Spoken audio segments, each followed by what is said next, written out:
नमस्कार मैत्रिणींनो, नीलम फॅशन क्रिएशनमध्ये तुम्हा सर्वांचं खूप खूप स्वागत आहे। तर आजचा आपला छोटासाच टॉपिक आहे। तर पहा, अजूनही काही मैत्रिणींना कटोरीला जास्त टोक येतं म्हणून कटोरी ब्लाउज जास्त आवडत नाही। तर पहा, कटोरीला टोक येऊ नये म्हणून आपल्याला काय करायचं आहे आणि टक्स कोणत्या आणि कशा प्रकारे द्यायचं आहे हे मी तुम्हाला सांगणार आहे। या इथे आपण आज दोन सोल्युशन पाहणार आहे, म्हणजे दोन प्रकारे आपल्याला टक्स कसा द्यायचा आहे हेही पाहायचं आहे। तर या इथे पहा, हा 44 साइजचा ब्लाउज आहे आणि या इथे मी अशा पद्धतीने कटोरी कटिंग करून घेतलेल्या आहेत आणि याला पहा मी अस्तर वगैरे सर्व जोडलेलं आहे। जर तुम्हाला कटोरी ब्लाउजचे पेपर कटिंग पाहायचे असतील तर आपल्या चॅनलवरती सर्व साइजचे कटोरी ब्लाउजचे पेपर कटिंग मी शेअर केलेले आहेत, तुम्ही आपल्या चॅनलवरती जाऊन पाहू शकता। आणि व्हिडिओ कुठेही स्किप करू नका, त्यामुळे तुम्हाला मी जे काही सांगत असते मध्ये मध्ये टिप्स ते स्किप होतात टिप्स। तर चला आपण या इथे टक्स द्यायला सुरुवात करूया। तर सर्वात पहिल्यांदा पहा, सर्वात पहिलं कारण म्हणजे टक्सची उंची। आता या इथे टक्स कसा द्यायचा आहे पहा, हा जो सेंटर आहे अशा पद्धतीने दुमडून घ्यायचा आहे व्यवस्थित। आता या इथे मी 1.5 इंच रुंदी घेणार आहे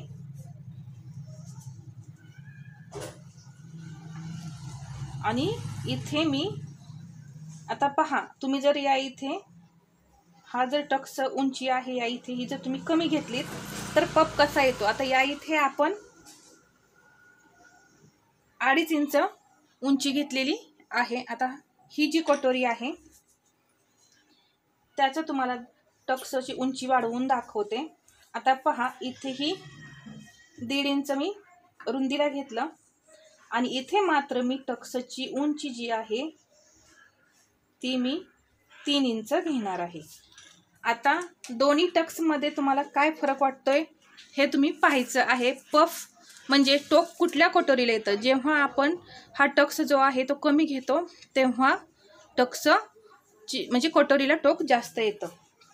तर सर्वात पहिल्यांदा मी तुम्हाला हा टक्स स्टिच करून दाखवते।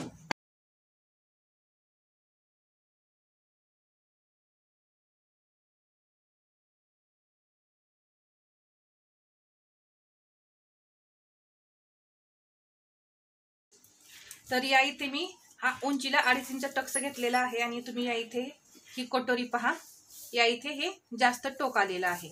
आता हे आपण पाहूया, याला आपण टक्सची उंची 3 घेतलेली आहे।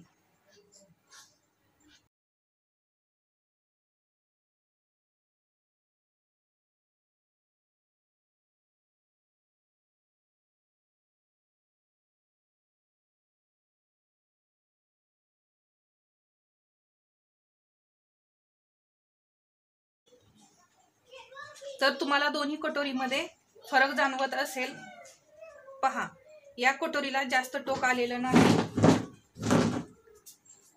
आणि या कटोरीला जास्त टोक आलेलं आहे। जेव्हा तुम्ही टक्सची उंची कमी घेता त्यावेळेस कटोरीला टोक जास्त येतं। आता या इथे ही कटोरी एकदम परफेक्ट वाटते, टक्सची उंची ही छान दिसते आणि कटोरीचा आकारही छान दिसतोय। तसं या कटोरीला पहा कसं दिसत आहे, हे टोक जास्त दिसत आहे। आता दुसरं पहा, एक तुम्ही या पद्धतीने टक्सची उंची वाढवून तुम्ही टक्सचं टोक कमी करायचं आहे। दुसरं म्हणजे पहा, या इथे या कटोरीला मी तुम्हाला दाखवते। आता या इथे मी टक्सची उंची वाढवणार आहे। इथून आपण 3 इंच घेतलेलं आहे, ते 3 इंच असं आपण या इथे घेतलं, पण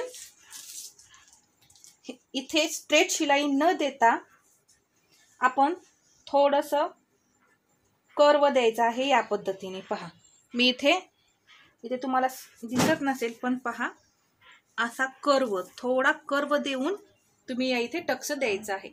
तर मी हा टक्स तुम्हाला स्टिच करून दाखवते।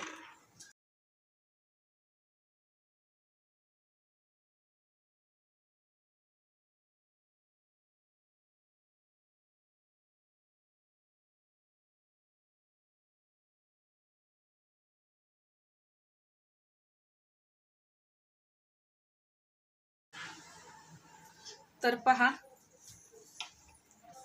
यापेक्षाही याला इथे टोक कमी आलेलं आहे। तर अशा पद्धतीने तुम्ही तुमच्या कटोरींना टक्स देऊ शकता। हा 44 साईजच्या कटोरी आहेत दोन्हीही पहा, आणि एकदम परफेक्ट अशा कटोरी आपल्या तयार झालेल्या आहेत। तर तुम्हाला या दोन्ही कटोरीमध्ये फरक जाणवत असेल। दोन प्रकारे तुम्ही या प्रकारे टक्स द्यायचा आहे। तर आता आपण हे स्टिच करून घेऊया। आपण ज्या पद्धतीने कटोरी तयार करतो त्यामध्ये कटोरी आपली अजिबात कमी पडत नाही। ह्या भागापेक्षा कटोरी नेहमी पाव इंचाने एक्स्ट्रा असली पाहिजे। तर या इथे पहा,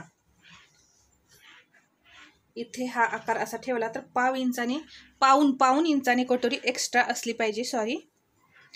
तर हे आता आपण स्टिच करून घेऊया। तर आपण पेपर कटिंग करताना हे दोन्ही भाग जे आहेत ते चेक करायचे आहेत। कटोरी नेहमी एक्स्ट्रा आहे का हे पाहायचं आहे, आणि मगच आपल्याला ब्लाऊज पीस कट करायचा आहे। तर इथे पहा, आपण नेहमी जसं जोडतो गळ्याजवळ आपल्याला थोडीशी कटोरी जी आहे ती एक्स्ट्रा ठेवायची आहे, आणि मग जोडत अशा प्रकारे यायचं आहे। कटोरी आपल्याला ओढायची नाही आहे जास्त, आणि या प्रकारे पहा मी अगदी अलगद कटोरी ठेवतच या इथे कटोरी मी जोडत आलेली आहे।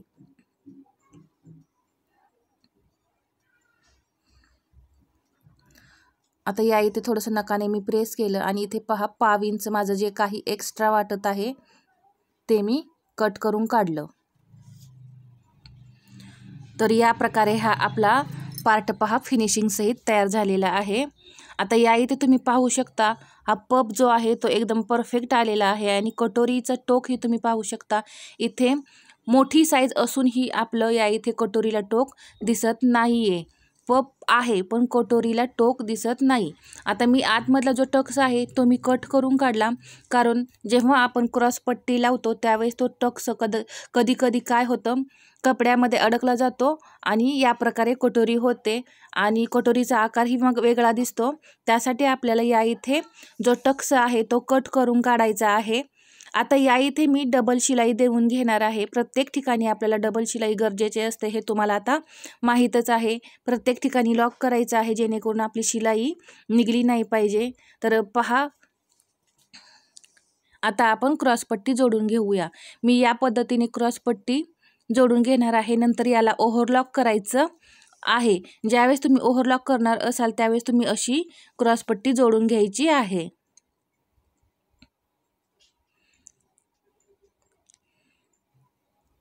शिलाई करताना तुम्ही एकदम फिनिशिंग सहित शिलाई करायची आहे। आपला हातावरती डिपेंड असतं कपडा कसा ओढायचा, कसा पसरवून ठेवायचा, त्यावरती डिपेंड असतं, जेणेकरून आपला कपडा जो आहे तो गोळा नाही झाला पाहिजे। तर इथे एकदा मी शिलाई देऊन घेतली, आता मी डबल शिलाई देऊन घेणार आहे।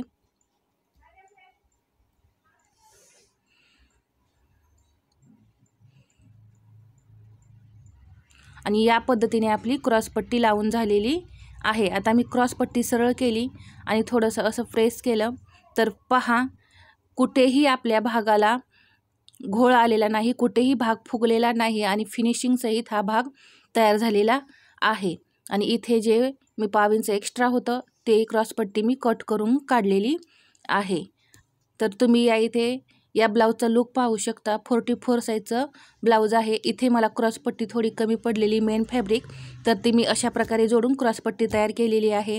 आणि कटोरीचा आणि क्रॉसपट्टीचा जो भाग आहे तो आपला सरळ आलेला आहे। कटोरीचं टोक आलेलं व्यवस्थित आहे, पफ व्यवस्थित आहे, आणि अशा प्रकारे मी तुम्हाला अगदी सावकाश असं सविस्तरपणे सर्व सांगितलेलं आहे। तुम्हाला हा व्हिडिओ थोडा जरी आवडला असेल तर लाईक करा, शेअर करा,